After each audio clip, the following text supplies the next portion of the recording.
नमस्कार। आज हम पढ़ेंगे बीजगणित।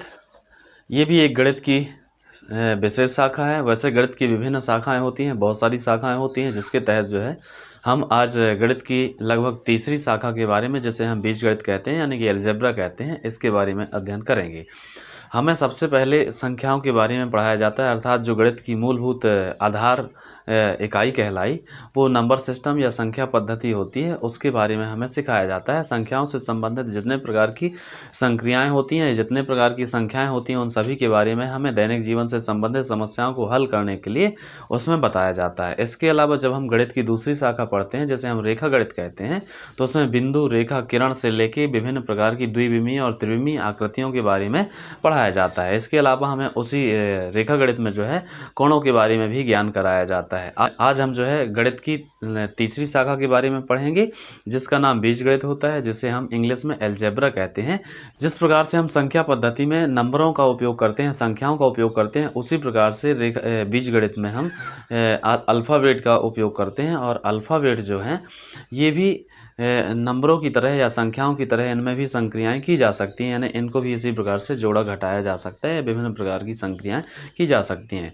बीजगणित के माध्यम से हम अपनी दैनिक जीवन से संबंधित विभिन्न प्रकार की समस्याओं को हल कर सकते हैं, जिन समस्याओं को लगभग नंबर सिस्टम में हल करना नामुमकिन होता है या कठिन होता है।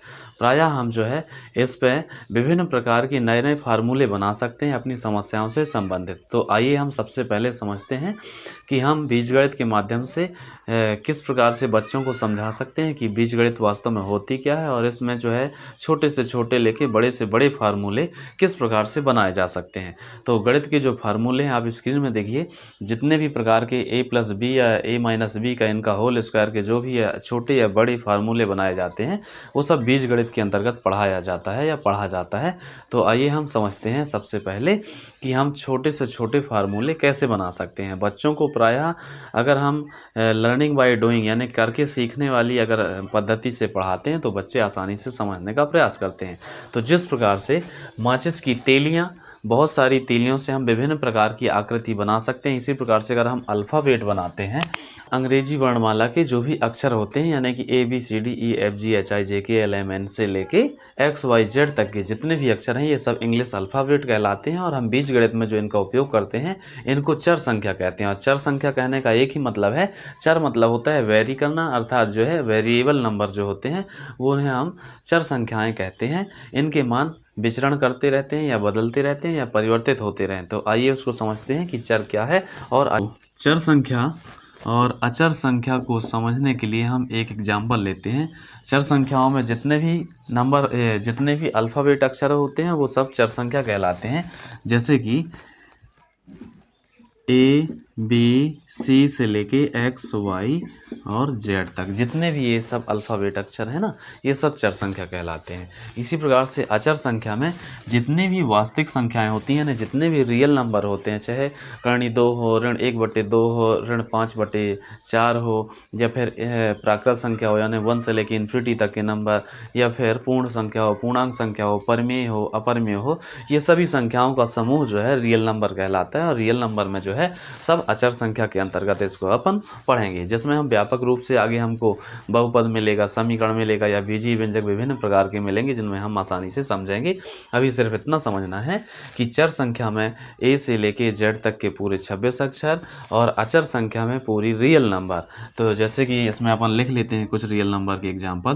प्राकृत संख्या में 1, 2 से लेके इन्फिनिटी तक के नंबर, इसी प्रकार से 0, 1, 2 से लेके इसमें पूरी पूर्ण संख्या, इसी प्रकार से पूर्णांक संख्या, परिमेय संख्या, ये सभी संख्याएं वास्तविक संख्या में आती हैं, यानी इनको हम कांस्टेंट कहते हैं, यानी जिनके मान निश्चित होते हैं। तो देखो इसका एक एग्जाम्पल लेते हैं अपन। जैसे कि x धन y, हमने ये x और y दो चर संख्या ले लिया, इनका योग हमने किया है प्लस बीच में, और बराबर कितना मान लो कि हमारे पास उत्तर दिया है 7, यानी कि x धन y यानी दो चर संख्याओं का योग 7 दिया है। अब इस पे हम देखते हैं अचर संख्या में कि अगर जैसे ये 3 धन 4 लिखा है तो इसका योग भी कितना होता है 7। तो इसमें क्या है कि 3 और 4 की मान निश्चित है, मतलब 3 को हम 3 ही कहेंगे, 4 को 4 ही कहेंगे और दोनों का योग कितना है 7 है, मतलब इनकी मान फिक्स है। लेकिन यहाँ पे x और y जो है ना ये चर संख्या है और इनके मान बदलते रहते हैं। तो देखिए कैसे हम इसमें समझते हैं। x का मान जैसे यहाँ पे अगर अपन लेते हैं 1 तो y का मान लेना पड़ेगा 6, तभी तो दोनों का योग होगा 7, है ना। फिर अगर हम x का मान 2 लेते हैं तो y का मान 5 लेते हैं तभी ये 7 होगा। फिर इसके बाद अगर x का मान 3 लेते हैं तो y का मान 4 लेंगे तो ये 7 हो जाएगा, है ना। फिर इसके बाद अगर हम x का मान 4 लेते हैं तो y का मान 3 लेना पड़ेगा तो ये 7 हो जाएगा। फिर इसके बाद इसमें हम x का मान 5 लेते हैं तो y का मान 2 लेना पड़ेगा तो ये 7 हो जाएगा। इसी प्रकार से अगर इसका मान 6 लेते हैं तो इसका मान y का मान 1 हो जाएगा तो ये 7 हो जाएगा। तो देखो यहाँ पे 1 से लेके 6 तक के नंबर हैं, ठीक है ना। यहाँ पे 1 है तो यहाँ पे 6 है, यहाँ पे 2 है तो यहाँ पे 5 है, यानी कि x के मान निश्चित नहीं है।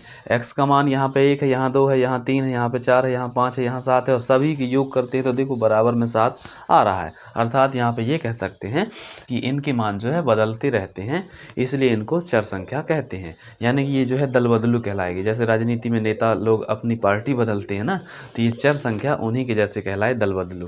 तो ये चर संख्या हो गई 1 6 7 2 5 7 3 4 7 4 3 7 5 2 7 6 और 1 7।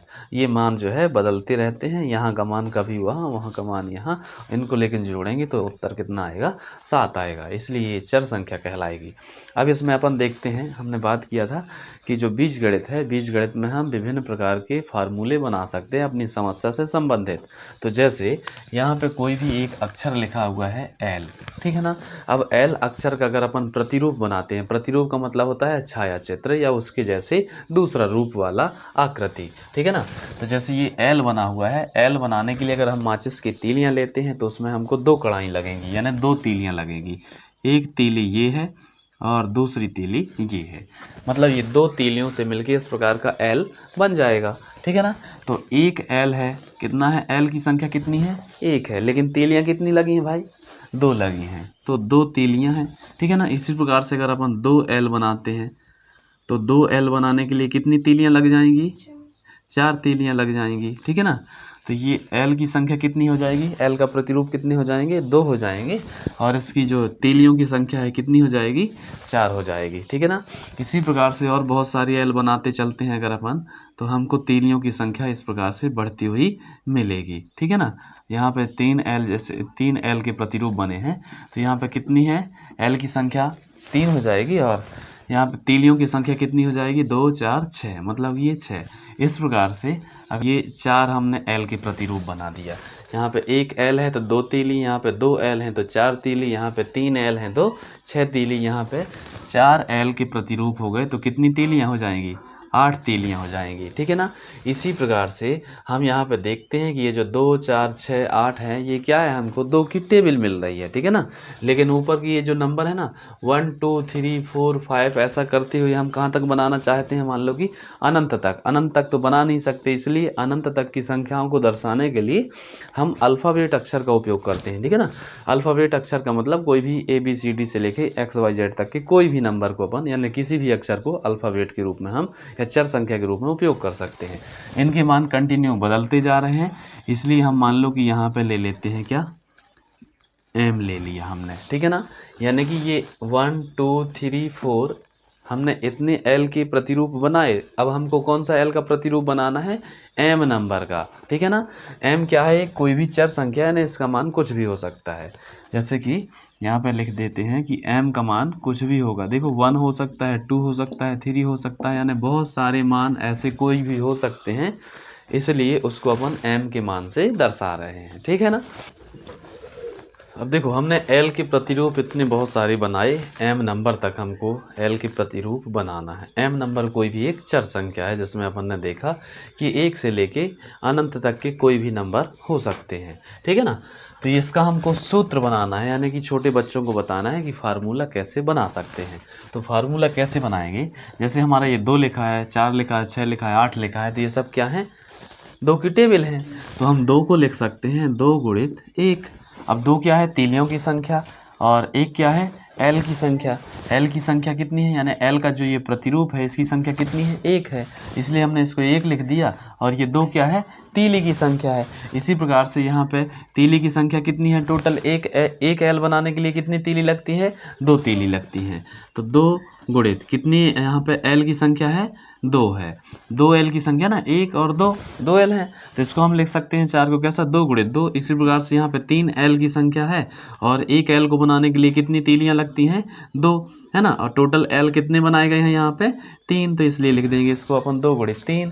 ऐसे यहाँ पे अपन 4 एल लिए हैं, और 1 एल को बनाने के लिए कितनी तीलियाँ लगती हैं, 2 लगती हैं, और कितने बनाए गए हैं टोटल यहाँ पे एल के प्रतिरूप 4 बनाए गए हैं, तो इसलिए अपन इसको लिख देंगे 2 गुणित 4। अब देखो यहाँ पे 1 के लिए 2 गुणित 1, 2 के लिए 2 गुणित 2, 3 के लिए 2 गुणित 3, मतलब जितने भी एल के प्रतिरूप बनाए जाएंगे वो पीछे लिखे जाएंगे। ये सब में हमने पीछे लिखा है, देखो 4 पीछे आया है, 3 पीछे आया, ये वाला 2 पीछे आया, ये 1 पीछे आया है ना। और आगे क्या है इसमें, 1 एल को बनाने के लिए तीलियों की संख्या। इसी प्रकार से इसमें भी हम कैसा सूत्र बनाएंगे, एम एल के प्रतिरूप बनाने के लिए 1 एल को बनाने के लिए 2 तीलियाँ, और कितने एल बनाना है, एम बनाना है। तो यहाँ पे अपन लिख देंगे गुणित एम, यानी 2 गुणित एम। तो 2 गुणित एम ये क्या कहलाएगा, इसको अपन 2 गुणित एम को शॉर्ट में लिख सकते हैं फॉर्मूले के रूप में 2 इंटू एम, यानी 2m।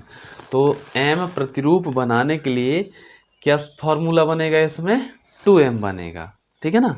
तो इससे ये क्लियर हो गया, 1 एल बनाने के लिए 2 तीलियाँ लगती हैं। अगर हमसे एम एल के प्रतिरूप बनाने के लिए पूछा जाता है तो अपन इसको क्या करेंगे, 2 गुणित एम, यानी 2 गुणित एम, तो 2m आ जाएगा, 2 गुणित एम बराबर 2m। अब इसको और थोड़ी सा आगे समझ लीजिए कि कैसे सूत्र बनाएंगे। सीधी सी बात है, अगर यहाँ पे हम C का प्रतिरूप बनाते हैं, ठीक है ना, तो ये क्या है, C है। अब C का प्रतिरूप कड़ाई से बनाएंगे, यानी तीली से बनाएंगे, तो एक तीली ये है, दूसरी तीली ये है, और तीसरी तीली ये है। कितनी तीली लगी एक C बनाने के लिए, एक C बनाने के लिए 3 तीलियाँ लगी। अगर एक की जगह हम कितने C यहाँ पे बनाना चाहते हैं, मान लो कि NC बनाना चाहते हैं, ये नंबर है ऊपर का 1 2 3 4 5 से लेके कहाँ तक नंबर जाएंगे, ये मान लो N नंबर तक गया। तो हमको ये C यहाँ पे NC बनाने के लिए कितने तीलियाँ लगेंगी टोटल। तो क्या करेंगे अपन, एक C को बनाने के लिए 3 तीलियाँ, तो 3 गुणित कितने C बनाना है हमको, N बनाना है, तो NC बनाना है अगर, तो 3 गुणित N बराबर कितना, 3n। या फिर अगर ऐसे समझ में नहीं आ रहा तो ऐसे भी समझो, अपन ने संख्या पद्धति में ये समझा है कि अगर एक बुक खरीदने के लिए 5 रुपये लगते हैं, ठीक है ना, तो 3 बुक खरीदने के लिए कितने रुपए लगेंगे, ठीक है ना। तो यहाँ पे क्या करेंगे अपन, इनका तिरक गुणा कर देंगे, है ना। एक किताब की कीमत 5 रुपये है, तो 3 पुस्तकों की कीमत 3 गुणित 5 कर देंगे, तो कितना आ जाएगा, 15 आ जाएगा। वैसे यहाँ पे हो गया, एक C बनाने के लिए 3 तीलियाँ, तो NC बनाने के लिए कितनी तीलियाँ लगेंगी, तो यहाँ पे 3 का गुणा N से कर दीजिए। वैसे यहाँ पे अपन ने 2 का गुणा किससे किया है, M से, तो ये बन गया इसका व्यापक फार्मूला, ठीक है ना। अब इसमें अगर अपन और थोड़ी सा आकृतियाँ बना के देखें इसकी, L के प्रतिरूप की, ये C के प्रतिरूप की, तो क्या हो जाएंगी, एक C ये है, दूसरी C, एक C के लिए 3 तीलियाँ, तो 2 C के प्रतिरूप के लिए कितनी तीलियाँ, 6 तीलियाँ, ठीक है ना।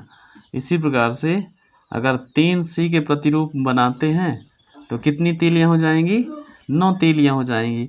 इसी प्रकार से अगर हमको NC के प्रतिरूप बनाना है तो क्या हो जाएगा, ये 3 की टेबल है, 3 एकम 3, 3 दूनी 6, 3 त्रिका 9, और यहाँ पे 3n जा, ठीक है ना। हाँ, तो यहाँ पे क्या हो जाएगा, इसका सूत्र बनेगा 3 गुणित 1, तो यहाँ का 3 का गुणा हो जाएगा n के साथ में, तो अपने आप क्लियर हो जाएगा कि इसकी तीलियाँ कितनी हो जाएंगी, ठीक।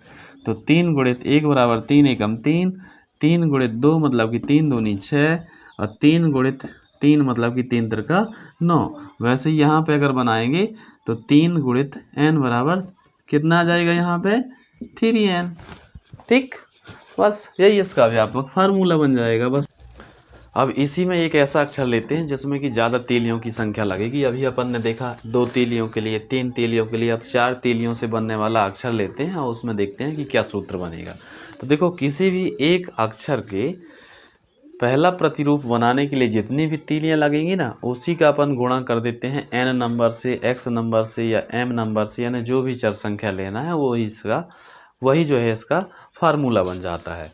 तो यहाँ पे अगर अपन देखते हैं, जैसे f है, ठीक है ना, इस f को बनाने के लिए कितनी तीलियां लगती हैं। तो देखो, माचिस की तीलियां लेते हैं तो एक तीली तो ये हो गई, दूसरी तीली ये हो गई, है ना, फिर तीसरी तीली इस प्रकार से हो जाएगी। ठीक, यानी 3 तीलियां हो गई, और एक और तीली इस प्रकार से लेंगे तो 4 तीली हो जाएंगी। यानी एक f का प्रतिरूप बनाने के लिए कितनी तीलियां लगती हैं, 4 तीलियां लगती हैं। ठीक है ना। अब हमसे पूछा जाता है कि भाई इसमें f बनाना है, जैसे ये 1 लिखा है ना, तो देखो एक f के लिए 4 तीलियां। अब अगर हम यहाँ पे 2f बनाएंगे तो कितनी तीलियां लगेंगी, 8 तीलियां लगेंगी। यहाँ पे 3f बनाएंगे तो कितनी तीलियां लगेंगी, 12 तीलियां लगेंगी, है ना। तो इसी प्रकार से 1 2 3 से लेके यहाँ तक कौन कौन से हमको नंबर का f बनाना है, x नंबर का। x क्या, एक चर संख्या, और चर संख्या का मान अपन ने देखा कि कुछ भी हो सकता है, 10 20 30 40 50, या कोई भी जो है नेचुरल नंबर, या मतलब कोई भी नंबर जो है हो सकता है, चाहे वो कोई भी रियल नंबर हो। ठीक है ना। तो इस प्रकार से ये x नंबर का f बनाना है, तो हमको पता है कि यहाँ पे एक f बनाने के लिए 4 तीलियां लगती हैं। 4 गुणित 1, एक क्या है, f की संख्या, तो 4 गुणित 1। इसी प्रकार से यहाँ पे 2f बनाने के लिए 8 तीलियां लगती हैं। तो क्या करेंगे यहाँ पे, 4 गुणित 2, मतलब 2f की संख्या है और 4 क्या है, तीलियों की संख्या। तो एक f के लिए 4 तीली, 2f के लिए टोटल 8 तीली। ठीक है ना। इसी प्रकार से अगर हम 3f बनाते हैं तो 3f के लिए टोटल कितनी तीलियां लगती हैं, 12 तीलियां। अब 12 कैसे प्राप्त किया जाता है, तो उसके लिए फार्मूला क्या बनेगा, 4 गुणित 3, यानी कि 3f बनाना है और एक f के लिए 3 तीलियां, तो टोटल 4 दिया 12 तीलियां। वैसे ही यहाँ f बनाना है, तो इसके लिए क्या होगा, एक f के लिए 4 तीलियां, और x नंबर का f बनाना है, इसलिए x लिख देंगे। यानी बाद में जो है पीछे यहाँ पे f की संख्या लिखेंगे और आगे लिखेंगे एक f को बनाने के लिए तीलियां। तो कितना हो जाएगा, 4 गुणित x मतलब कि 4x। ये क्या बन जाएगा, इसका फार्मूला बन जाएगा। तो इस प्रकार से हम बीजगणित में छोटे से छोटे और बड़े से बड़े फार्मूले बनाए जा सकते हैं। वैसे ये बीजगणित का सबसे सरल फार्मूला कहलाता है, यानी सबसे सरल सूत्र, सबसे सरल व्यंजक कहलाता है। ठीक है ना। और ये जो है ना, अपन ने इनको फार्मूले बोले हैं, लेकिन वास्तव में ये क्या है, व्यंजक हैं। व्यंजक हम कितने प्रकार के होते हैं, उनकी कौन कौन से टाइप होते हैं, ये सब अपन अगले उसमें वीडियो में समझेंगे, जो कि कक्षा 7वीं में दिया हुआ है बीजीय व्यंजक के बारे में। अभी अपन बीजगणित का परिचय पढ़ रहे हैं, जो कि कक्षा 6वीं में अध्याय 12 में दिया हुआ है। ठीक है ना। तो ये जो हमने निकाले ना, ये क्या है, इसके जो है ये सरल फार्मूले कहलाएंगे या सरल सूत्र कहलाएंगे। इनको हम बीजीय व्यंजक भी कहते हैं। बीजीय व्यंजक में हमने जैसे अभी 4 तीलियों के लिए यहाँ पे कितना निकाला, 4x निकाला। अब अगर कोई भी आकृति हमको बनाना है, किसी भी आकृति का प्रतिरूप बनाना है माचिस की तीलियों से, उसका फार्मूला कैसे बना सकते हैं। तो अगर कोई भी एक प्रतिरूप जैसे कि 5 तीलियों से बनता है, ठीक है ना, जैसे यहाँ पे देखो s, 1 तीली, 2 तीली, 3 तीली, 4 तीली और ये 5 तीली। इस 5 तीलियों से मिलके s बना हुआ है। ये क्या है, s कैसे बना हुआ है, तीलियों से। किससे मिलके बना है, 5 तीलियों से मिलके बना है। तो इसका सूत्र क्या बनेगा, एक s की संख्या, तीलियां कितनी लगी हैं यहाँ पे, 5 लगी हैं। अब 5 को हम कैसा लिख सकते हैं, 5 गुणित 1 लिख सकते हैं। इसी प्रकार से अगर हमको n नंबर का हमको s बनाना है, तो क्या करेंगे, यहाँ पे हम एक s बनाने के लिए 5 तीलियां और n नंबर का एस बनाना है तो गुणित एन कर देंगे। जैसे हम यहाँ पे एक नंबर का एस बनाना था तो एक का गुणा किया, वैसे यहाँ पे एन नंबर का एस बनाना है तो एन का गुणा कर देंगे तो टोटल तीलियों की संख्या निकल आएगी। ये कुल तीलियों की संख्या है और ये भी कुल तीलियों की संख्या है। तो इस प्रकार से इसका जो है हम सरल से सरल व्यंजक बना सकते हैं। अब आगे देखते हैं। अभ्यास में दिया है कि मुन्नू, अप्पू और सारा ये 3 बच्चे हैं और ये पुस्तकें खरीदने जाना चाहते हैं। एक पुस्तक की कीमत अगर 5 रुपये है तो इनके द्वारा खरीदी गई पुस्तकों की कीमत क्या होगी। तो देखिए, एक पुस्तक की कीमत, 1 बुक की कीमत कितनी है, 5 रुपये है। ठीक है, मुन्नू,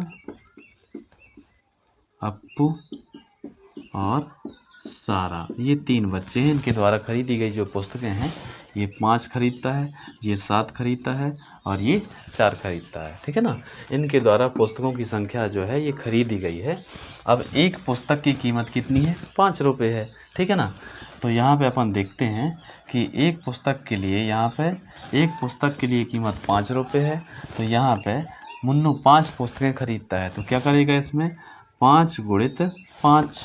ठीक है ना, ये 5 क्या है, पुस्तकों की संख्या, 5 क्या है, पुस्तक की कीमत, और ये 5 क्या है, पीछे का 5 पुस्तकों की संख्या। इसी प्रकार से अप्पू के द्वारा कितने पैसे लगेंगे टोटल पुस्तक खरीदने के लिए, तो 5 गुणित 7। एक पुस्तक 5 रुपये की है तो 7 पुस्तकें खरीदना है तो 5 सत्ते 35। इसी प्रकार से सारा के द्वारा जो खरीदी गई पुस्तक है वो कितनी होगी, 5 गुणित 4, यानी टोटल कितना, 20 रुपये।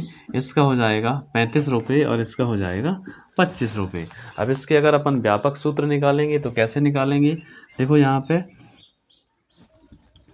पुस्तकों की संख्या है ना, और यहाँ पे क्या हो जाएगी, पुस्तक की कीमत। ठीक है ना, तो पुस्तकों की संख्या 1 हो सकती है, 2 हो सकती है, 3 हो सकती है, 4, 5, 6, कुछ भी मान लो कि m नंबर तक हो सकती है। ये पुस्तकों की संख्या हो सकती है, लेकिन पुस्तक की कीमत कितनी है, 5 रुपये ही है। ठीक है ना, सभी के लिए 5 रुपये की है ये। ठीक, प्रत्येक पुस्तक कितने की आती है, 5 पुस्तकें। अब ये एक पुस्तक की कीमत जो है कितनी हो जाएगी, 5 एकम 5 यानी कि 5 रुपये। ठीक, इसी प्रकार से अगर ये 2 पुस्तकें खरीदना चाहता है, एक पुस्तक की कीमत कितनी है, 5 रुपये है, तो कितनी हो जाएगी इसकी, 10 रुपये हो जाएगी। इसमें कितनी हो जाएगी, 3 पुस्तकों की कीमत 5 के रेट से तो 15, इसकी कितनी हो जाएगी, 20 रुपये, और इसी कितनी हो जाएगी, 25 रुपये। ठीक है ना, इसी कितनी हो जाएगी, 30 रुपये। मतलब हमने क्या किया है, इनका मल्टीप्लाई किया है, यानी कि 5 एकम 5, 5 दूनी 10, 5 3 5 15, 4 पंचे 20, 5 25 और 6 पंचे 30। इसी प्रकार से यहाँ पे इनका गुणा कर देंगे तो क्या हो जाएगा, ये m पुस्तकों की कीमत हो जाएगी 5 मल्टीप्लाई m, यानी कि 5m। तो ये इसका फार्मूला ऐसे मिल जाएगा। ऐसे ही फार्मूले अपन ने अभी आगे देखे। अब एक और प्रश्न समझिए, जैसे कि किसी भी विद्यालय में कोई बाहर से अतिथि आने वाला है, उसके लिए जो है एक ड्रिल प्रैक्टिस करनी है। उस प्रत्येक ड्रिल प्रैक्टिस के लिए जो है, और उस ड्रिल प्रैक्टिस के लिए कुछ बच्चों को पंक्तियों में खड़े करना है और प्रत्येक पंक्ति में 10 बच्चे होना अनिवार्य है। ये स्कूल में जो है शिक्षक का निर्देश है। तो यहाँ पे अब विद्यार्थी जो है बहुत सारे हैं, मान लो कि किसी, भले अगर मान लो किसी भी स्कूल की स्ट्रेंथ की जो है, बच्चों की जो संख्या है 1000 हो या 500 हो या 200 हो या 300 हो, लेकिन बच्चे हमेशा रेगुलर बराबर तो आते नहीं, कम ज़्यादा आ सकते हैं, है ना। तो इसमें जो है कैसे नियम बनेगा, जैसे अगर ये प्रथम पंक्ति है, ये द्वितीय पंक्ति है, ये तृतीय पंक्ति है, ये चतुर्थ पंक्ति है, इस प्रकार से मान लो कि n पंक्ति तक ये चलता है। ठीक है ना, अब जितने बच्चे होंगे, एक पंक्ति में 10 बच्चों को खड़े करना है, तो प्रत्येक पंक्ति में 10-10 बच्चे खड़े हो जाएंगे। तो मान लो कि यहाँ पे एक पंक्ति में 10 बच्चे हैं, है ना, दूसरी पंक्ति में भी 10 बच्चे, तीसरी में भी 10 बच्चे और चौथी में भी 10 बच्चे। तो मतलब यहाँ से चौथी पंक्ति तक टोटल कितने बच्चे हो जाएंगे, 40 बच्चे हो जाएंगे। ठीक, तो 10, 20, 30, 40 यहाँ तक जो है आते आते 40 बच्चे हो जाएंगे। और ये 40 कैसे मिला, 4 गुणित 10, मतलब कि 10 चौक 40। तो इसी प्रकार से यहाँ पे n पंक्ति के लिए टोटल कितने बच्चे हो जाएंगे, तो यहाँ पे अपन करेंगे एक पंक्ति के लिए 10 बच्चे और nवीं पंक्ति के लिए गुणित n, तो कितना हो जाएगा, ये हो जाएगा 10n, यानी कि 10n। ठीक है ना, तो ये हो जाएगा टोटल बच्चों के लिए किस प्रकार से व्यापक फार्मूला बना सकते हैं। और ये जो 10n मिला है ना, ये बीजगणित का सरल सूत्र है, यानी कि ये सबसे सरल सूत्र कहलाता है। अब इसमें एक और देखते हैं जोड़ने और घटाने के हिसाब से कि कैसे हम जोड़ने और घटाने के हिसाब से किस प्रकार से नए बीजीय व्यंजक या नए व्यंजक बना सकते हैं। चलिए बीजगणित का एक और सरल व्यंजक अपन समझते हैं। इस पर दो बच्चियां कह रही हैं, सरिता कह रही है कि अमीना से मेरी जो है कंचों की संख्या 10 अधिक है, अर्थात मेरे पास जो कंचे हैं वो अमीना की अपेक्षा 10 कंचे अधिक हैं। तो यहाँ पे हम क्या करेंगे, इस व्यंजक को बनाने के लिए यहाँ पे लिखते हैं सरिता और यहाँ पे लिखते हैं अमीना, ठीक है ना। और तो यहाँ पे जो दो बच्चियाँ हैं ना, सरिता कह रही है कि अमीना से मेरे पास 10 कंचे अधिक हैं। तो माना कि अमीना के पास कितने कंचे हैं हमको पता नहीं है, तो हम क्या करते हैं, बीजगणित में यही सुविधा है कि जो संख्या हमको नहीं पता है उसमें हम कोई भी एक चर संख्या मान लेते हैं। तो माना कि अमीना के पास x कंचे हैं और अमीना से सरिता के पास कितने कंचे अधिक हैं, 10 कंचे अधिक हैं। मतलब कि यहाँ पे हम लिखेंगे x धन 10, मतलब सरिता के पास कितने कंचे आ जाएंगे, 10 कंचे आ जाएंगे। तो यहाँ पे जो है ना ये x धन 10 ये क्या कहलाएगा, बीजगणित का सबसे सरल व्यंजक कहलाएगा या सरल फार्मूला कहलाएगा, ठीक है ना। इससे सरल व्यंजक और नहीं बनाया जा सकता। अब इसमें देखते हैं कि जैसे ये लिखा x धन 10 और ये लिखा है 10x, तो x धन 10 और 10x को एक बराबर मानने की गलती नहीं करना है, मतलब 10x अलग है और x धन 10 अलग है। क्योंकि देखो x धन 10 यहाँ पे धन लिखा हुआ है, 10x इनके बीच में गुणा का संबंध है, मतलब 10 और x के बीच में इसमें गुणा का संबंध है और यहाँ पे धन का संबंध है। और अगर देखना चाहते हैं कि इनके मान अलग अलग आते हैं अगर, तो ये स्वभावतः क्लियर हो जाएगा कि ये दोनों अलग अलग व्यंजक हैं। तो देखो जैसे हमने x का मान ले लिया 10 ले लिया, ठीक है ना। तो यहाँ पे हम x की जगह 10 लिखेंगे और धन लिखा है 10, तो कितना हो जाएगा, टोटल 20 हो जाएगा। इसी प्रकार से यहाँ पे 10 और x के बीच में गुणा का संबंध है, मतलब 10 गुणित x का मान कितना हमने लिया है, 10 लिया है। तो 10 गुणित 10 बराबर कितना हो जाएगा, 100 हो जाएगा। तो देखो इस 10x का मान 100 आ रहा है और इसका मान 20 आ रहा है, अर्थात क्लियर है कि x धन 10 और 10x दोनों क्या हैं, अलग अलग हैं, ठीक है। अब इसमें एक और अपन देखते हैं घटाने से संबंधित कि राजू और बालू, है ना। राजू और बालू ये दो बच्चे हैं और इनका कहना है कि जो राजू है ये बालू से 3 वर्ष बड़ा है, या जो बालू है राजू से 3 वर्ष छोटा है, ठीक है ना। तो यहाँ पे देखते हैं कि ये है बालू और ये है राजू। यहाँ पे बालू कह रहा है कि मैं राजू से 3 वर्ष छोटा हूँ, तो हमको पता नहीं है कि राजू की उम्र कितनी है। तो मानना कि राजू की उम्र x वर्ष है, तो बालू की उम्र क्या हो जाएगी, x माइनस 3 हो जाएगी, क्योंकि बालू कह रहा है कि मैं राजू से कितने वर्ष छोटा हूँ, 3 वर्ष छोटा हूँ। तो ये कहलाएगा x माइनस 3, किसकी उम्र, बालू की, और राजू की उम्र कितनी हो जाएगी, x हो जाएगी। इस प्रकार से अपन इनके सरल फार्मूले निकाल सकते हैं।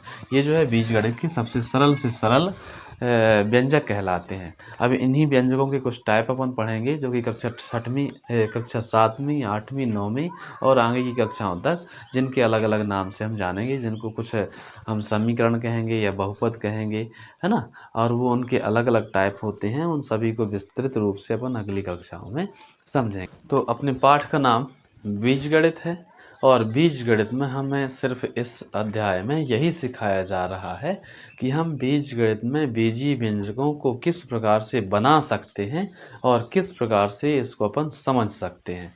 तो अभी तक जो है हम बीजगणित पढ़ रहे थे, सुन रहे थे, लेकिन बनाने की कला हमारे पास नहीं थी। लेकिन इस अध्याय ने हमको यही सिखाया कि हम अपने से बीजगणित में बीजीय व्यंजक कैसे बना सकते हैं, यानी इसको जो है हम किस प्रकार से समझ सकते हैं। तो आइए प्रश्नावली 11.1 में कुछ प्रश्न दिए गए हैं, जिनकी मदद से हम और जो है बीजीय व्यंजक बनाने का प्रयास करते हैं। तो पहला प्रश्न लिखा हुआ है जैसे, तीलियों से प्रतिरूप बनाने के लिए आवश्यक तीलियों की संख्या के लिए नियम ज्ञात कीजिए। नियम लिखने के लिए एक चर का प्रयोग कीजिए। इसमें पहले प्रश्न में लगभग 7 प्रश्न दिए गए हैं। तो पहले का पहला प्रश्न लिखा हुआ है कि अक्षर टी का टी के रूप में प्रतिरूप से जो है दर्शाइए, या इसका जो है तीलियों से कैसे प्रतिरूप बनाया जा सकता है उसको बना के बताइए। तो देखिए क्वेश्चन नंबर पहले का ए नंबर का, इस पे लिखा है कि जो टी अक्षर है इसका प्रतिरूप बनाना है तो कितनी तीलियां लगेंगी, और उन तीलियों के माध्यम से अगर हम एन नंबर या एक्स नंबर या कोई भी जो है चर संख्या के नंबर का अगर हमको अक्षर बनाना है तो फार्मूला या बीजीय व्यंजक कैसे बना सकते हैं। तो देखिए ये टी है, इस टी को अगर हम तीली से बनाते हैं तो एक तीली ये लगेगी और दूसरी तीली ये लगेगी, मतलब दो तीलियों से ये टी का प्रतिरूप बनाया जा सकता है। और कितनी टी है, अभी एक टी है। एक टी को बनाने के लिए कितनी तीलियां लगती हैं, दो तीलियां लगती हैं। इसी प्रकार से अगर हम दो टी बनाते हैं, दो टी के प्रतिरूप बनाते हैं तो कितनी तीलियां लगती हैं, दो टी के लिए चार तीलियां लगती हैं, ठीक है ना। और अगर हम टी के प्रतिरूप कितने बनाते हैं, तीन बनाते हैं, ठीक है ना, तो कितनी तीलियां लगेंगी भाई, छः तीलियां लगेंगी। तो तीन टी के लिए छः तीलियां लगेंगी। इसी प्रकार से अगर एक टी, दो टी, तीन टी, अगर हमको मान लो कि एम टी बनाना है, यानी कि टी की संख्या कितनी होगी, नंबर कितने होंगे, एम होंगे।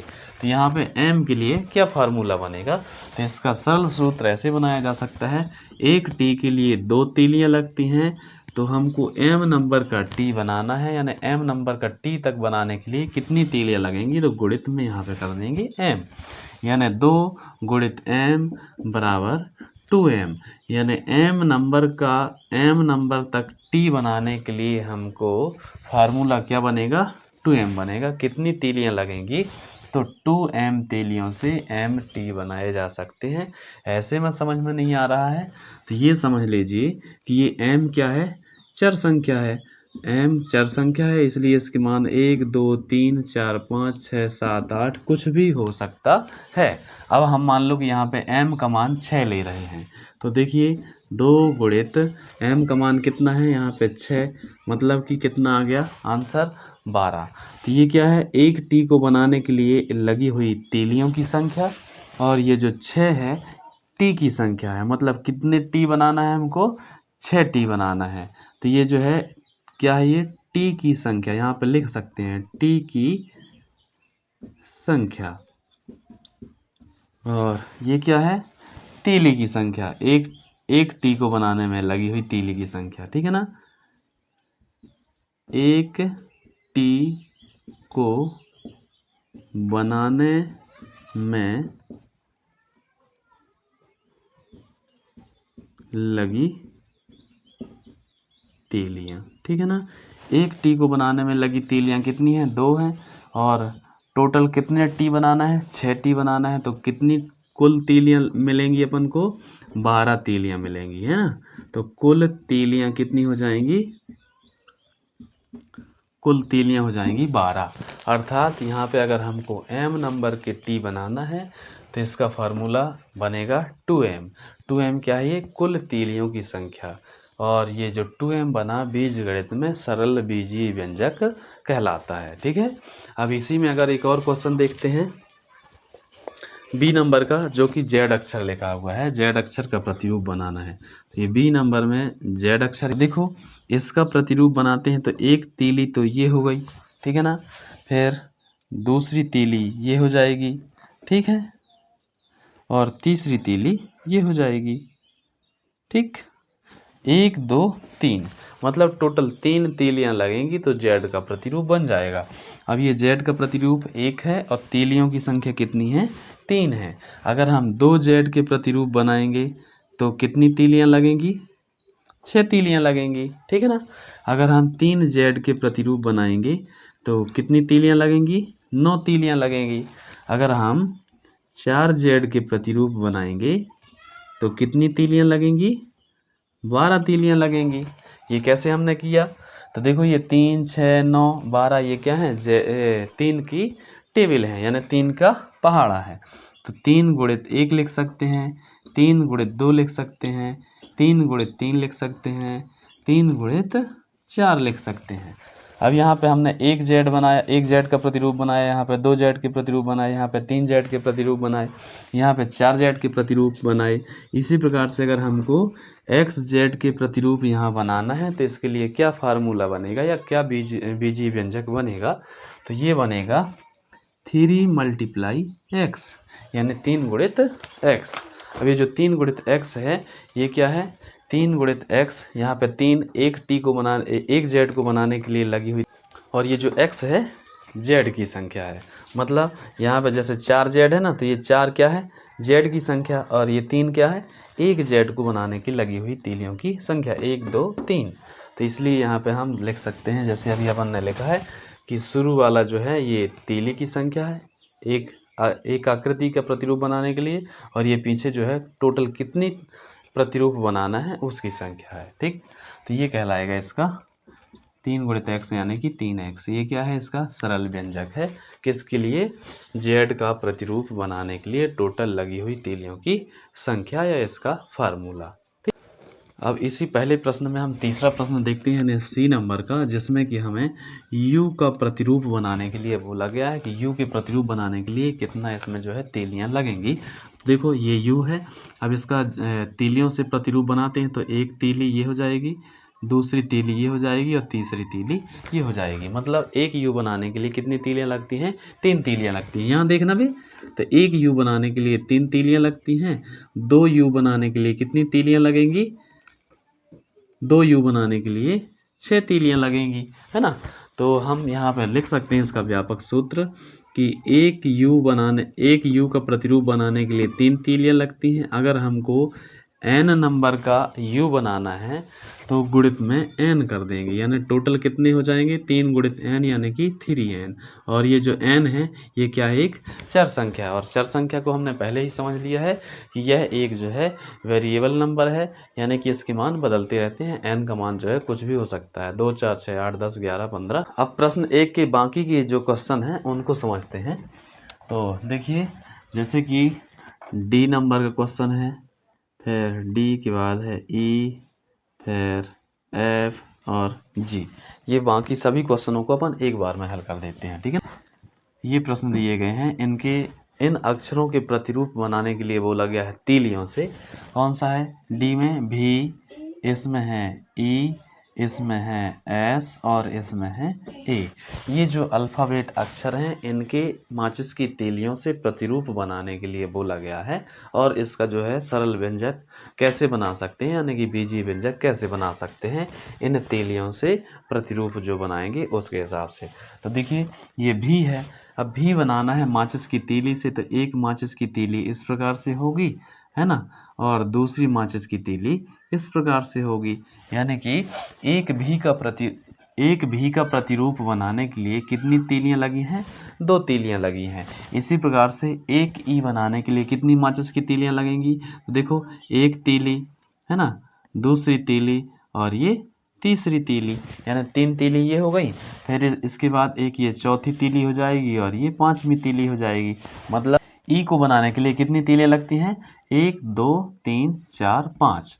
मतलब एक ई का प्रतिरूप बनाना है तो 5 तीलियां लगती हैं। इसी प्रकार से एस का प्रतिरूप अगर बनाना है तो कितनी तीलियां लगती हैं, तो देखो एक तीली, ठीक, फिर इसके बाद दूसरी तीली, तीसरी तीली, चौथी तीली और ये 5वीं तीली। मतलब 5 तीली लगती हैं तो एक एस का प्रतिरूप बनता है। तो एस की संख्या कितनी है, 1 है, और तीलियों की संख्या कितनी है, 5 है, ठीक है ना। अब इसी प्रकार से ए का प्रतिरूप बनाते हैं, इसमें कितनी तीलियां लगती हैं, तो देखो यहाँ पे एक तीली, ठीक है ना, फिर इसके बाद दूसरी तीली, तीसरी तीली, फिर ये चौथी तीली, ये 5वीं तीली और ये 6वीं तीली। मतलब एक ए बनाना है प्रतिरूप तो कितनी तीलियां लगती हैं, 6 तीलियां लगती हैं। अब इनकी हमको नंबर कुछ भी लेना है, मान लो कि जैसे कि हमें अभी एक प्रतिरूप बनाए हैं, अब हम दूसरा प्रतिरूप बनाना चाहते हैं, तीसरा प्रतिरूप बनाना चाहते हैं, 5वां, चौथा, इस प्रकार से कहाँ तक बनाना चाहते हैं, मान लो कि n नंबर तक के इनके प्रतिरूप बनाना है। तो इसका सीधे से फार्मूला है, एक प्रतिरूप बनाने के लिए भी में 2 तीलियां लगती हैं, तो n नंबर का प्रतिरूप बनाना है तो क्या करेंगे अपन 2 गुणित n करेंगे, यानी टोटल आ जाएगा 2n आ जाएगा। ठीक है ना। इसी प्रकार से एक e का प्रतिरूप बनाने के लिए e की संख्या यहाँ पे कितनी है 1 है, और तीलियां कितनी लगी हैं 5 लगी हैं। अगर हमको n नंबर का प्रतिरूप बनाना है तो एक प्रतिरूप बनाने के लिए ई के लिए कितनी तीलियां लगती हैं 5 लगती हैं, और टोटल कितने नंबर तक का हमको प्रतिरूप बनाना है n नंबर का। तो यहाँ पे 5 गुणित n यानी कि 5n आ जाएगा। कितना आ जाएगा 5n आ जाएगा। ठीक है ना। यहाँ पे n की जगह कोई और दूसरा भी चर ले सकते हो, ABCD से लेके XYZ तक के कोई भी अल्फ़ाबेट अक्षर को। अब इसी प्रकार से S का प्रतिरूप बनाने के लिए, एक प्रतिरूप बनाने के लिए कितनी तीलियां लगी हैं 5 तीलियां लगी हैं। तो यहाँ पे हम लिखेंगे 5, और कितने नंबर का हमको प्रतिरूप बनाना है n नंबर का, तो गुणित में n कर देंगे तो टोटल कितनी तीलियां आ जाएंगी 5 गुणित n यानी कि 5n आ जाएंगी। ठीक है ना। अब इसमें और देखते हैं एक का प्रतिरूप बनाने के लिए कितनी तीलियां लगी हैं 6 तीलियां लगी हैं। तो एक प्रतिरूप बनाने के लिए 6 तीलियां लगती हैं, 6 तीलियां लगती हैं। तो n नंबर का प्रतिरूप अगर बनाना है तो गुणित में n कर देंगे, यानी कि टोटल कितनी तीलियां लगेंगी 6n लगेंगी। ठीक है ना। यहाँ हम देखते हैं कि ये जो 2n 5n 5n और ये 6n है, ये क्या है बीजीय व्यंजक की बीजगणित के सबसे सरल बीजीय व्यंजक हैं, और इन अक्षरों के प्रतिरूप बनाने के लिए लास्ट फार्मूला या सरल सूत्र इसी प्रकार से बनाया जा सकता है। अब इसमें देख लेते हैं कि जैसे यहाँ पे एक भी बना है, भी की संख्या कितनी है 1 है, और तीलियां कितनी लगी हैं 2 लगी हैं। अगर हमको 4 भी के प्रतिरूप बनाना है तो 1 के लिए 2 तीलियां, तो 4 के लिए कितनी तीलियां लगेंगी टोटल 8 तीलियां लगेंगी। ठीक। अगर हमको 4 प्रतिरूप बनाना है तो तीलियां कितनी लगेंगी टोटल 8 लगेंगी। अब अगर इसमें देखो ये ई का प्रतिरूप है, अगर इसमें हमको 3 प्रतिरूप बनाना है, अभी ये कितना है एक प्रतिरूप के लिए इतनी तीलियां लगी हैं, ये जो नीचे लिखी है ना ये तीलियों की संख्या है, और ऊपर क्या है ये इनकी प्रतिरूप की संख्या है, प्रतिरूप की संख्या है। अगर हम यहाँ पे भी के कितने प्रतिरूप बनाना चाहते हैं 3 प्रतिरूप बनाना चाहते हैं। ठीक है ना। तो यहाँ पे हम क्या करेंगे भी में तीलियों की संख्या 5 लगती है, और कितने प्रतिरूप बनाना है 3 बनाना है, तो टोटल कितनी तीलियां लग जाएंगी 15 तीलियां लग जाएंगी। देखो 3 और 5 का गुणा हो जाएगा तो टोटल तीलियों की संख्या आ जाएगी। एक ई को बनाने के लिए 5 तीलियां, तो 3 ई बनाने के लिए 15 तीलियां। इसी प्रकार से एस के लिए इसमें भी 5 तीलियां हैं। अगर इसके हम 2 प्रतिरूप बनाना चाहते हैं तो एक एस बनाने के लिए 5 तीलियां, और 2 एस बनाने के लिए कितनी तीलियां हो जाएंगी 10 तीलियां हो जाएंगी।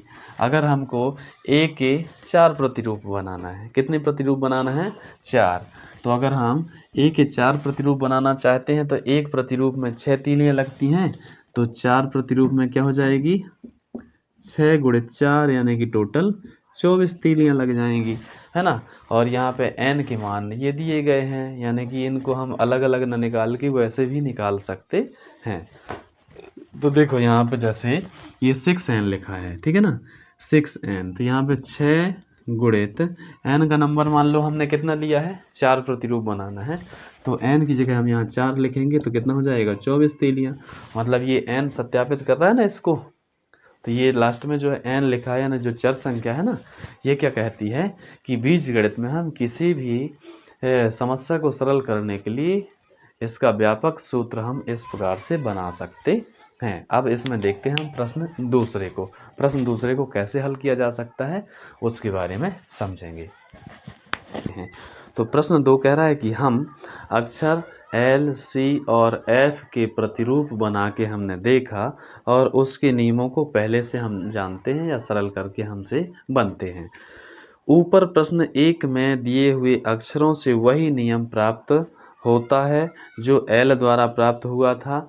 ये अक्षर कौन कौन से ऐसे हैं जिनसे कि इस प्रकार के प्रश्नों के उत्तर निकले हैं। ठीक है ना। मतलब कि प्रश्न 1 में ऐसे कौन कौन से प्रश्न दिए गए थे जो कि एल के द्वारा बनाए गए नियम उससे मिलते जुलते हैं। तो देखो एल में एल का प्रतिरूप, एल अक्षर इस प्रकार से है। अब एल अक्षर का प्रतिरूप बनाते हैं, ठीक है ना। तो कितनी तीलियां लगेंगी, एक तीली, दूसरी तीली, मतलब एक एल का प्रतिरूप बनाते हैं तो कितनी तीलियां लगती हैं, दो तीलियां लगती हैं, ठीक है ना। अब जो प्रश्न 5 है, प्रश्न 1 है, प्रश्न 1 में ऐसे कौन कौन से प्रश्न दिए गए हैं, यानी उसके उप प्रश्न कौन कौन से दिए गए हैं जिससे इस प्रकार का सूत्र बनाया जा सकता है। तो देखिए प्रश्न एक में पहला क्वेश्चन जिसमें कि टी लिखा हुआ है, टी में भी दो तीलियां हैं, एक टी का प्रतिरूप, तो एक टी बना हुआ है, इसमें कितनी तीलियां हैं, एक और ये दो, यानी इसमें भी दो तीलियां हैं। इसी प्रकार से इसमें एक और प्रश्न है, कौन सा, डी वाला। तो डी प्रश्न में क्या लिखा है, भी लिखा है। अब इस भी में कितनी तीलियां लगती हैं, भी की संख्या एक है, तीलियां लगी हैं एक और दो, मतलब इसमें भी दो तीलियां लगती हैं, ठीक है ना। तो प्रश्न ए और जो डी है इसमें दो दो तीलियां लगती हैं, जिस प्रकार से एल में दो तीलियां लगती हैं, ठीक है ना। और बाकी ऐसे कोई प्रश्न नहीं है जिनके द्वारा लगी हुई तीलियां किससे, एल, सी और एफ से मिल रही हों, ठीक है ना। अब इसी प्रश्न दूसरे में जो है ना, सी के बारे में अगर पूछता है कि सी को बनाने के लिए तीन तीलियां लगती हैं, तो तीन तीलियों से बनने वाला ऐसा कौन सा प्रश्न एक में प्रश्न दिया गया है जो कि सेम इनमें सूत्र लगते हैं। तो देखो सी के प्रतिरूप बनाने के लिए तीन तीलियां लगती हैं, और इसी प्रकार से तीन तीलियां लगती हैं यू को बनाने के लिए, एक दो तीन। और ये यू वाला जो प्रश्न है किस में दिया है, क्वेश्चन नंबर एक के सी क्वेश्चन में 1C में दिया है यू बनाने के लिए तीन तीलियां, मतलब ये सी का और यू का जो सूत्र बनेगा वो सेम बनेगा, ठीक है, बाकी और ऐसे कोई नहीं बनेंगे। अब हम देखेंगे प्रश्न तीसरे को। प्रश्न तीसरे में लिखा है कि किसी परेड में कैडेट मार्च कर रहे हैं, एक पंक्ति में 5 कैडेट हैं, यदि पंक्तियों की संख्या ज्ञात हो तो कैडेटों की संख्या प्राप्त करने के लिए क्या नियम बनेगा, यानी कि कौन सा नियम बनाया जा सकता है जिसमें कि पंक्तियों की संख्या दर्शाने के लिए एन का प्रयोग किया गया है। तो इसको अपन सरल करते हैं। तो देखो प्रश्न तीसरे में लिखा हुआ है कि एक पंक्ति में 5 बच्चे लगते हैं, यानी कि 5 कैडेट लगते हैं। तो ये बहुत सारी पंक्तियां हैं, 1 2 3 4, इस प्रकार से कहाँ तक, एन नंबर तक की पंक्तियां इस प्रकार से लगती हैं, 1 2 3 4 5 से लेके आगे एन नंबर तक की पंक्तियां हैं। अब इसमें बोला जा रहा है कि प्रत्येक पंक्ति में 5-5 कैडेट खड़े किए जाना है। तो हमको क्या करना है, इसका फार्मूला ज्ञात करने के लिए, पहली पंक्ति में 5 कैडेट, ठीक है ना, तो दूसरी पंक्ति में कितने कैडेट हो जाएंगे, 5 कैडेट, तीसरी पंक्ति में 5 कैडेट, चौथी में 5 कैडेट, और उन सभी पंक्तियों में 5-5 कैडेट।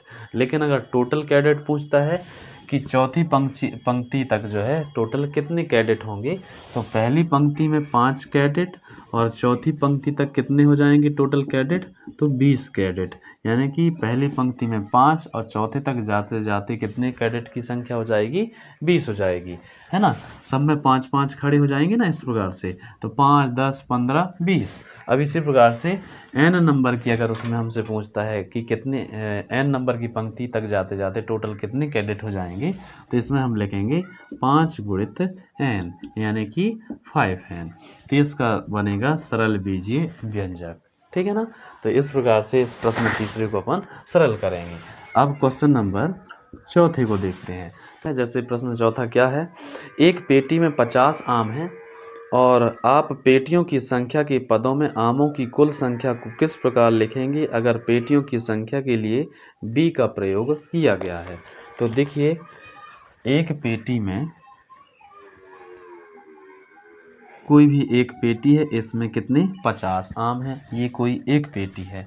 ऐसे दूसरी पेटी में भी 50, तीसरी में भी 50, सभी में 50-50 आम होंगे, है ना। तो 1 2 3 4 इस प्रकार से कहाँ तक हमको पेटियों की संख्या मिलती है, बी नंबर तक।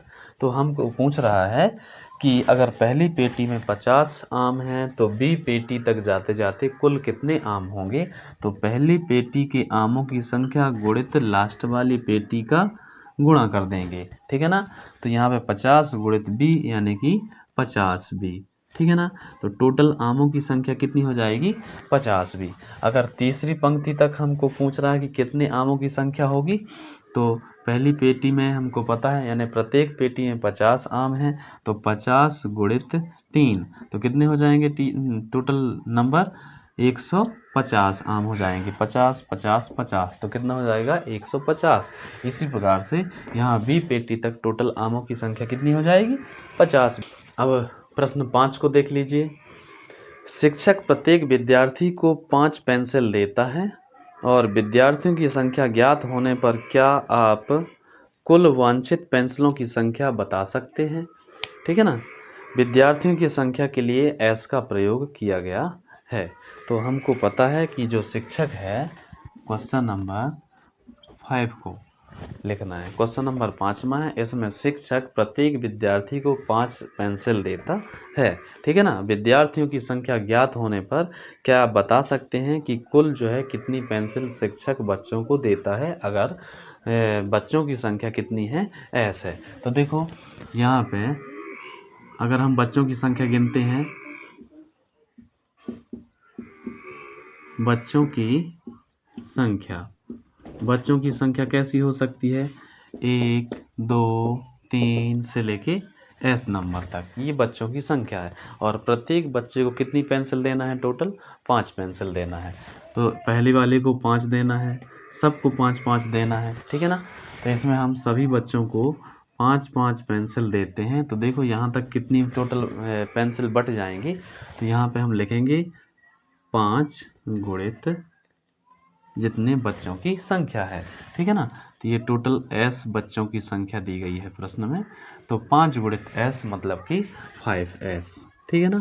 तो टोटल बच्चों को दी गई पेंसिलों की संख्या कितनी हो जाएगी? 5s हो जाएगी। ठीक है ना। ये एस फॉर स्टूडेंट है, यानी कि छात्र हैं। अब प्रश्न 6वां दिया है कि एक चिड़िया 1 मिनट में 1 किलोमीटर उड़ती है। ये प्रश्न 6वां है 11.1 का। 1 मिनट में 1 किलोमीटर उड़ती है, तो क्या आप चिड़िया द्वारा तय की गई दूरी को मिनटों में उसके उड़ने के समय के पदों में व्यक्त कर सकते हैं? या फिर मिनटों में उड़ने के समय के लिए टी का अगर प्रयोग किया गया है तो उसको हम कैसे बता सकते हैं व्यंजक के रूप में? ये इस प्रश्न में पूछा गया है। तो देखिए यहाँ क्वेश्चन नंबर 6 है, एक मिनट में 1 किलोमीटर उड़ती है। तो चिड़िया के उड़ने का समय हम लिख रहे हैं कि 1 minute, 2 minute, 3 minute, 4 minute, 5 minute, इस प्रकार से टी मिनट तक उड़ती है चिड़िया। ठीक है ना, टी टाइम तक। अब प्रत्येक मिनट में कितने किलोमीटर उड़ती है? 1 किलोमीटर। तो पहले मिनट में 1 किलोमीटर उड़ेगी, फिर यहाँ से यहाँ तक आई, फिर इसके बाद दूसरे मिनट में उड़ेगी तो 2 मिनट, 3 मिनट, जितने भी मिनट होंगे उतने किलोमीटर उसका जो है मान बढ़ता जाएगा। तो पहले मिनट में 1 किलोमीटर, दूसरे मिनट में 2 किलोमीटर, तीसरे मिनट में 3 किलोमीटर, चौथे मिनट में 4 किलोमीटर।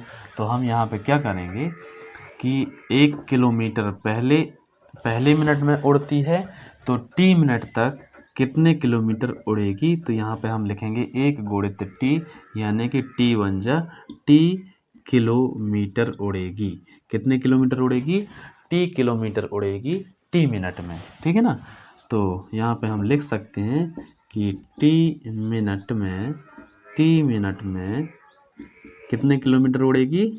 टी किलोमीटर उड़ेगी ये चिड़िया। ठीक है ना। कैसे उड़ेगी? तो यहाँ पे देखो, एक मिनट में 1 किलोमीटर, 2 मिनट में कितने किलोमीटर? 2 मिनट में 2 किलोमीटर, 3 मिनट में 3 किलोमीटर, 4 मिनट में 4 किलोमीटर, 5 मिनट में 5 किलोमीटर और टी मिनट में टी किलोमीटर चिड़िया की उड़ान होगी। तो इसमें ये जो है इसका सरल बीजीय व्यंजक कहलाएगा या फिर इसका आंसर कहलाएगा। अब प्रश्न 7वें में देख लीजिए। राधा बिंदुओं से एक रंगोली बनाती है, यानी कि बिंदुओं से, डॉट से एक रंगोली बनाती है। खड़िया के पाउडर की सहायता से ये बिंदुओं को जोड़कर रेखाओं का एक सुंदर प्रतिरूप बनाती है, यानी कि बनाना है। जैसे आकृति 11.5 में दिया भी गया है।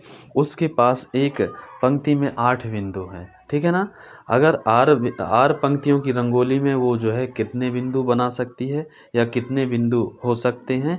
यदि 8 पंक्तियां हों तो कितने बिंदु होंगे, और अगर 10 पंक्तियां हों तो कितने बिंदु होंगे। रंगोली बनाने के लिए हमको पता है कि पहली पंक्ति, दूसरी पंक्ति, तीसरी पंक्ति, चौथी पंक्ति, इसी प्रकार से कौन सी पंक्ति है यहाँ पे, 8वीं पंक्ति है। यहाँ पे बीच में आ जाएगी 8वीं और 9वीं पंक्ति। चौथी पंक्ति, इस प्रकार से ये 8वीं पंक्ति और यहाँ पे आ जाएगी 10वीं पंक्ति। ठीक है ना।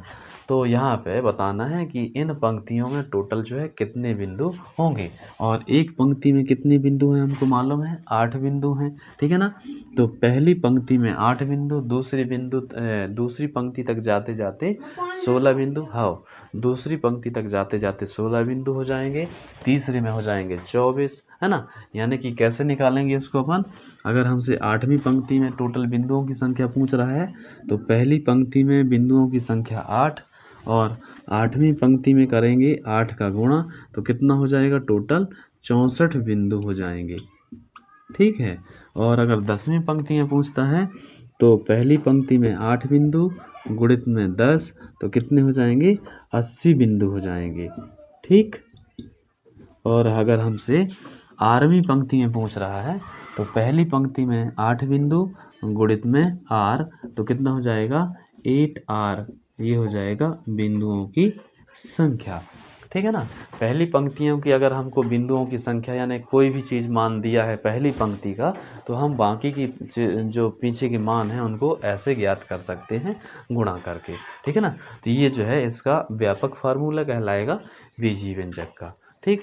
यहाँ पे आर एक चर संख्या है और यहाँ चर संख्या में जो है कोई भी मान ले सकते हो, किसी का भी मान निकाल सकते हो। जैसे अगर हम यहाँ पे आर का मान लेते हैं 2, ठीक, तो यहाँ पे हम देखेंगे कि दूसरी पंक्ति में कितने बिंदु हो जाएंगे टोटल। तो यहाँ पे 8 गुणित 2 करेंगे तो दूसरी पंक्ति तक जाते जाते टोटल कितने बिंदु हो जाएंगे, 16। पहले के 8 दूसरे के 8, तो 8 और 8 कितने हो जाएंगे, 16 हो जाएंगे। ठीक। अब हम देखते हैं 8वां प्रश्न। लीला राधा की छोटी बहन है। लीला राधा से 4 वर्ष छोटी है। क्या आप लीला की आयु राधा की आयु के पदों में लिख सकते हैं यदि राधा की आयु x वर्ष है। तो बिल्कुल ज्ञात कर सकते हैं। यहाँ पे देखो क्वेश्चन नंबर 8 है और यहाँ पे लीला और राधा दोनों क्या हैं, बहनें हैं। तो यहाँ पे हम लिखेंगे लीला, ठीक, और यहाँ पे लिखेंगे राधा। ठीक। यहाँ पे क्या बोला गया है प्रश्न में कि लीला राधा की छोटी बहन है। ठीक, मतलब लीला क्या है, राधा से छोटी है। लीला राधा से 4 वर्ष छोटी है। ठीक है ना। तो क्या आप लीला की आयु राधा की आयु के पदों में लिख सकते हैं यदि राधा की आयु कितनी दी गई है, x वर्ष है। तो देखो राधा की आयु x वर्ष है और लीला क्या है, राधा से 4 वर्ष छोटी है। तो छोटे के लिए क्या करेंगे, माइनस कर देंगे। कितना माइनस करेंगे, जितने वर्ष दी गई है। 4 वर्ष छोटी है तो x - 4 कर देंगे। अर्थात यहाँ पे लीला की उम्र क्या हो जाएगी, x - 4 वर्ष हो जाएगी और राधा की उम्र इसमें x तो पहले से दी गई थी। ठीक है। अब नेक्स्ट क्वेश्चन देखते हैं कि माँ ने लड्डू बनाए। ठीक, प्रश्न 9वां दिया है कि माँ ने लड्डू बनाए, उन्होंने कुछ लड्डू मेहमानों और परिवार के सदस्यों में बांट दिए। फिर भी जो है लड्डू 5 शेष रह जाते हैं, यानी कि 5 लड्डू शेष बच जाते हैं। यदि माँ ने L लड्डू दे दिए यानी कि बांट दिए तो उसने कुल कितने लड्डू बनाए थे। ये प्रश्न का उत्तर जो है आसानी से ज्ञात करेंगे। तो प्रश्न 9वें को अपन हल करते हैं। प्रश्न 9वें में दिया है कि माँ ने कुछ लड्डू बनाए। ठीक है ना। अब कितने लड्डू बनाए हमको नहीं पता, तो मान लो जितने भी लड्डू बनाए उसको हम लिख सकते हैं कुल लड्डू। ठीक है ना, कुल लड्डू। और माँ ने कुछ मेहमानों और घर के सदस्यों को लड्डू जो खिलाए उनकी संख्या कितनी है, L है। ठीक है ना। ये L लड्डू माँ ने घर में और मेहमानों को बांट दिए और टोटल कितने लड्डू तब भी बच जाते हैं, 5 लड्डू शेष में बच जाते हैं। ठीक है ना। तो यहाँ पे हम लिख सकते हैं कि कुल लड्डू बराबर L लड्डू धन 5।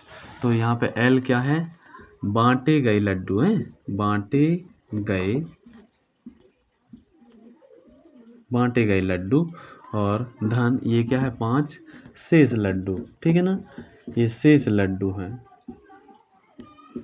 तो बांटे गए लड्डू धन शेष लड्डू बराबर कुल लड्डू। तो यहाँ पे कितना बन जाएगा इसका व्यंजक L+5। ये क्या हो जाएगा, कुल लड्डुओं की संख्या। तो ये आंसर निकलेगा प्रश्न 9 में का कि L+5 लड्डू जो है माँ ने बनाए थे। अब प्रश्न 10 को देखते हैं, जिसमें कि लिखा है कि संतरों को बड़ी पेटियों में से छोटी पेटियों में रखा जाना है। ठीक, जब एक बड़ी पेटी को खाली किया जाता है तो उसके संतरों से दो छोटी पेटियां भर जाती हैं और फिर भी 10 संतरे शेष रह जाते हैं, यानी कि बच जाते हैं। यदि एक छोटी पेटी में संतरों की संख्या x है तो बड़ी पेटी में संतरों की कुल कितनी संख्या रही होगी, ये बताना है। तो देखो प्रश्न 10 में अपन देख लेते हैं, इसको सरल करेंगे। तो प्रश्न 10 ये है, मान लो कि ये भाई बड़ी पेटी है, ठीक है ना। इसमें बहुत सारे संतरे भरे थे, हमको नहीं पता कि कितने संतरे हैं, लेकिन इसी पेटी को खाली करते हैं, इस बड़ी पेटी को, तो ये छोटी पेटियां, ये एक पेटी और ये दूसरी पेटी, इन दोनों पेटियों को भरा जाना है। इसके बाद में भी जो है 10 संतरे बच जाते हैं। तो यहाँ पे लिख देंगे धन 10, मतलब इसको और इसको भरने के बाद 10 संतरे बचते हैं, तो धन 10 ही करेंगे, जब तो ये टोटल संतरे मिलके इस बड़ी पेटी के संतरे हो जाएंगे। और प्रश्न में दिया है, अब ये जो x और x है ना, ये छोटी पेटियों के संतरों की संख्या है, और ये 10 क्या है, इसमें शेष रह गए संतरों की संख्या है। तो मतलब छोटी पेटियों में 10 x संतरे रह जाते हैं और 10 संतरे बच जाते हैं। तो ये दोनों पेटियों के संतरे प्लस ये 10 संतरे दोनों मिला के बराबर बड़ी पेटी के संतरे कहलाएंगे। तो यहाँ पे हम इनको सरल कैसे करेंगे, इस पेटी के संतरे धन इस पेटी के संतरे बराबर धन 10 संतरे, ठीक है ना। तो x धन x और धन 10 बराबर x जोड़ेंगे तो 2x और धन 10, तो कितना हो जाएगा 2x धन 10। ये हो जाएंगे टोटल संतरों की संख्या बड़ी पेटी में जितने भी आए हुए थे। तो इसका आंसर क्या हो जाएगा 2x + 10, ये राइट आंसर कहलाएगा बड़ी पेटी के संतरों की संख्या। अब इसी में अगला क्वेश्चन देखते हैं, प्रश्न 11वां। क्या बोल रहा है इसमें कि ए तीलियों से बने हुए वर्गों के नीचे दिए प्रतिरूपों को देखिए, यानी इस प्रश्न में दिया गया है प्रश्न 11वें में ABCD, इसमें कुछ चित्र यानी कि आकृति बनी हुई है, जिनको आप देखिए उसमें स्क्रीन पे। ये वर्ग अलग अलग नहीं हैं, दो संलग्न वर्गों में एक तीली उभयनिष्ठ है, मतलब दोनों वर्ग जो एक दूसरे से जुड़े हुए हैं ना, इनमें एक जो बीच की तीली है वो क्या है, संलग्न है, मतलब उभयनिष्ठ भुजा है दोनों में, ठीक है ना।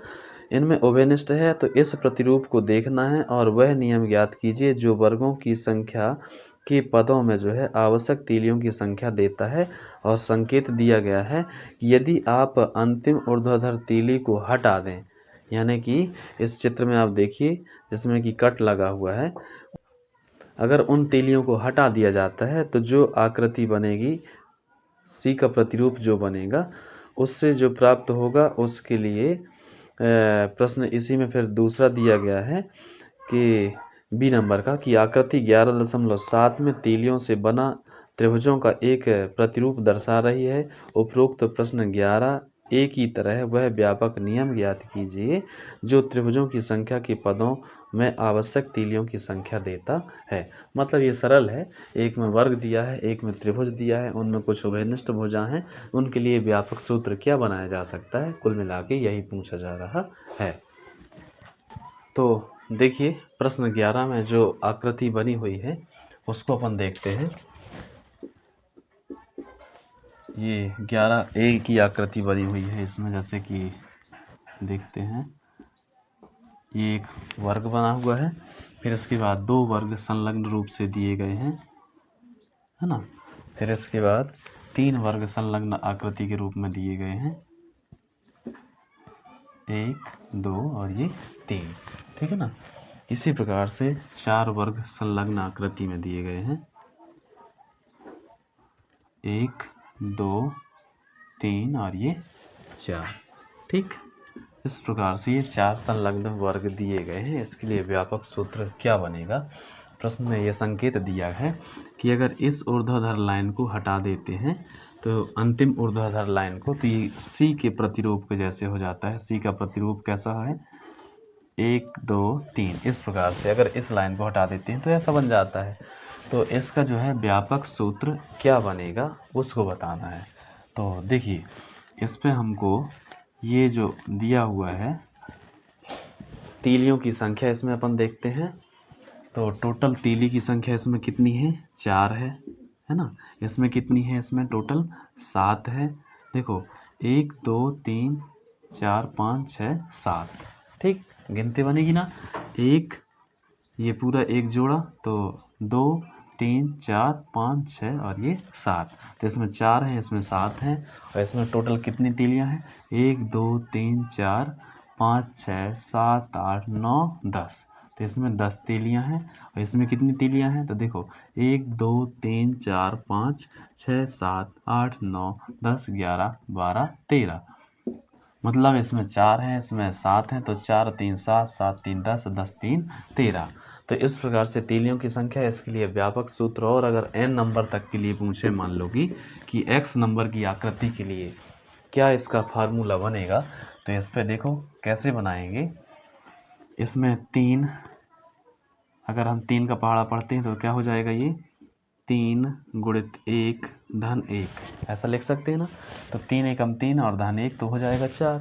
इसी प्रकार से ये जो 7 लिखा है तो 3 गुणित 2 धन 1 तो 3 दूनी 6 और 1 7 हो जाएगा ना।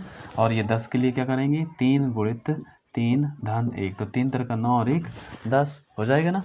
इसी प्रकार से ये हो जाएगा 3 गुणित 4 धन 1 तो कितना हो जाएगा 3 चौके 12 और 1 13। तो ऐसे इसके लिए भी करेंगे 3 गुणित x और धन 1 तो कितना हो जाएगा ये 3x धन 1। तो ये बन जाएगा x के लिए व्यापक व्यंजक ठीक है ना या फिर बीजीय व्यंजक। इसी प्रकार से इसमें एक और चित्र दिया गया है आकृति बी में जो कि 11.7 का बी आकृति दी गई है। एक त्रिभुज बना हुआ है इस प्रकार से। ये एक त्रिभुज है तीलियों से मिलकर बना है। कितनी तीलियां हैं इसमें 1 2 3 और आगे जो त्रिभुज की है इसमें आकृति बनी है 1 2 है ना। और ये दूसरी तीली तीसरी तीली ये चौथी तीली और ये इस प्रकार से ये इसमें 2 त्रिभुज हो गए। फिर इसी में एक और कैसे आकृति दी गई है एक ये है और ये छोटी सी भुजा है ना। फिर 1 2 3 और ये 4 तो कितने त्रिभुज हो गए इसमें 3 त्रिभुज हो गए। और अगर 4 त्रिभुज बनाना है तो कैसे बनाएंगे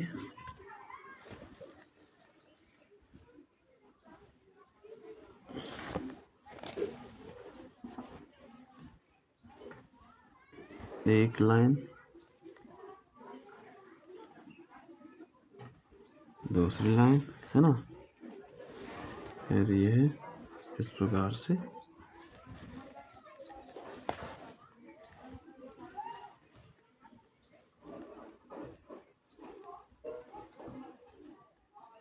ये टोटल इसमें हो गए 4 त्रिभुज 1 2 3 4। तो देखिए इस वाले में एक त्रिभुज है ठीक है ना। एक त्रिभुज है ये इसमें 2 त्रिभुज हैं इसमें 3 त्रिभुज हैं और इसमें 4 त्रिभुज हैं। जैसे इनमें वर्ग कितना था इसमें 1 वर्ग है इसलिए 3 गुणित 1। इसमें 2 वर्ग हैं इसमें 3 वर्ग हैं इसमें 4 वर्ग हैं ऐसे थे ना।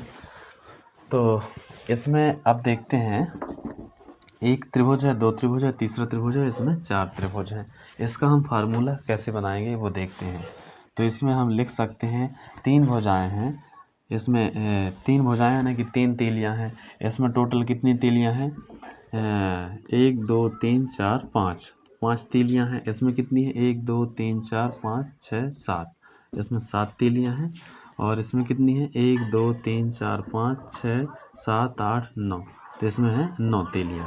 मतलब 3 में 2 जोड़ी तो 5 5 में 2 जोड़ी तो 7 और 7 में 2 जोड़ी तो 9 ऐसे करके ये तीलियों की संख्या। इस प्रकार से ये जो 1 2 3 4 करके हमको आकृति मिली ऐसे अगर हमको x आकृति तक की ये त्रिभुजों की हमको संख्या ज्ञात करना हो त्रिभुजों की संख्या में लगी हुई तीलियों की संख्या ज्ञात करना हो तो वो कैसे ज्ञात करेंगे। तो यहाँ पे देखते हैं 3 को हम लिख सकते हैं 2 गुणित 1 धन 1 ऐसा लिख सकते हैं ना। इसी प्रकार से 5 को लिख सकते हैं हम 2 गुणित 2 धन 1 ठीक है ना। और ये 7 को हम कैसे लिख सकते हैं, 2 गुणित 3 धन 1, यानी 3 दूनी 6 और 1 7। ऐसे ही हम 9 को लिख सकते हैं, 2 गुणित 4 धन 1, 2 चौकी 8 और धन 1, तो कितना हो जाएगा 9। इसी प्रकार से इसको हम लिख सकते हैं 2 गुणित x धन 1। ये x कहाँ से आ गया, तो देखो ये जो 4 है कहाँ से आया है, इन त्रिभुजों की संख्या।